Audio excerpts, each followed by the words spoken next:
What is going on, YouTube? I am Germ here. Today we're talking about some absolutely massive news out of the League of Legends world. Just a couple hours ago, Cloud9 actually tweeted out, thank you, Reapered. They tweeted out today that they announced the departure of C9 LOL's head coach. Reapered, thank you for all the memories, draft, kingdoms, and achievements within the last 4 years. We wish you nothing but the best in your future endeavors. And this is really crazy news. I'm not as shocked as a lot of people are, but I'm definitely surprised at the least. Obviously, Cloud9 is coming off one of the craziest spring splits ever. It was in the middle of the pandemic, the COVID, everything. A lot of different stuff was going on. A lot of people were going through a lot of tough times, like mentally. A ton of teams were shaken up.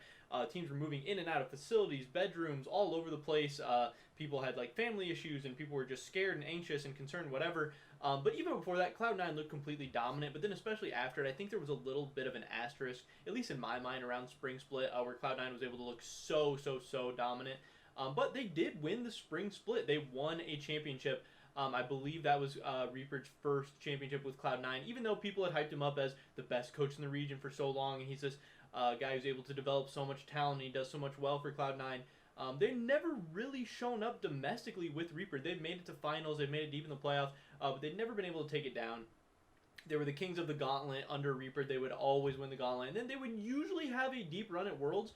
But last year in 2019, that didn't happen. They didn't have that big Worlds run. So last year was just a year of no domestic championships and no international success either. So coming into this year, they had a lot to prove. They had this big, hyped up, insane Cloud9 roster that was absolutely dominant in the spring. But they didn't get to go to MSI.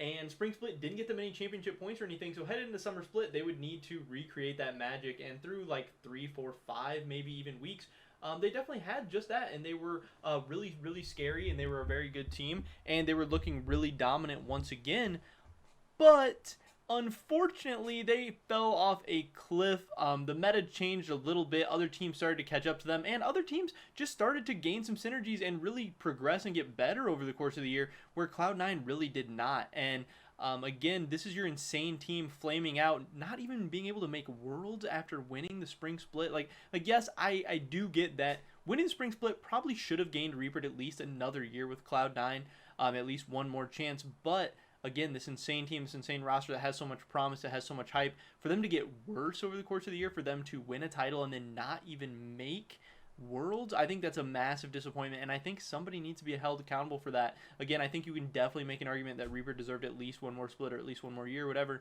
but I'm not completely shocked because this was one of the greatest collabs we've ever seen in LCS history.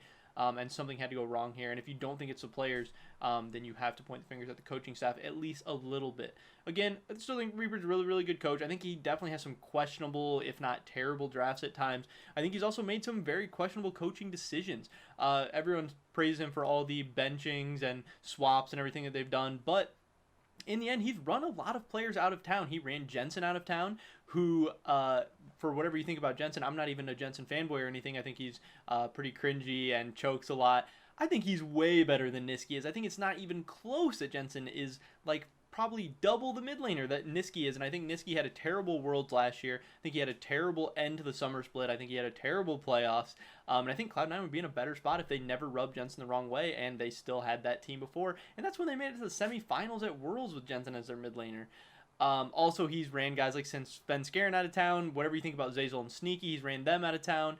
There've been people who have a lot of issues with his coaching style, with the things that he's done. You can say it's player egos or whatever, but still, even though it's maybe had some short-term success here and there, he's definitely gained some enemies. He's definitely gained some hatred. Not everyone loves his coaching style, and in the end, he's won one title. I don't know, like Team Liquid has been largely dominant, even though Cloud9 has had very good players. Cloud9, people were just saying last split that they had the best player in every single role, and then to come into the Summer Split and not be able to deliver at all and not even make Worlds. Again, if you have the best player at every single position and you're not able to even finish top 3, there's got to be some fingers pointed. There's got to be someone held accountable for that. But again, also, we don't know completely if this was Reaper's decision a little bit, if this was mutual, if Cloud9 just fired him or just chose not to resign him, or if Reaper didn't want to resign. Who knows exactly what the mental and everything was like inside the team after they had such a collapse and weren't able to make it to Worlds. There could be a lot of stuff that we still don't know, and we'll never know, probably, unless somebody comes out and says some stuff.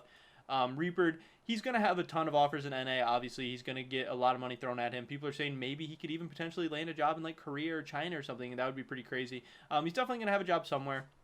Because I do think he is one of the better coaches in North America. Obviously, he has an insane track record. I just don't know if he deserves all the hype that he's garnered. I think Reapered was pretty overhyped. I think Cloud9 as a whole was pretty overhyped.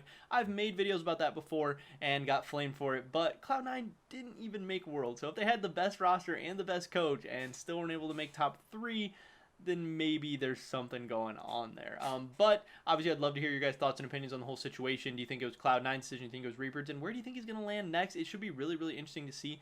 I don't know if any of the top North American teams would want him as the head coach. I'm assuming he's going to be a head coach somewhere because he just is gonna get insane offers, especially from like mid to lower tier teams.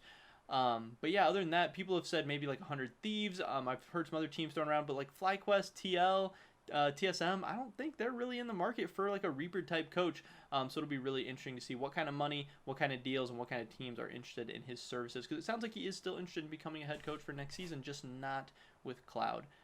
But that's pretty much it for this video today, guys. Definitely drop a like if you enjoyed it. Leave a comment down below. Again, what do you think about this whole situation? I'd love to hear your guys' thoughts and opinions. Subscribe, sub down on my latest content. Hopefully catch you guys in the next one. But until then, peace.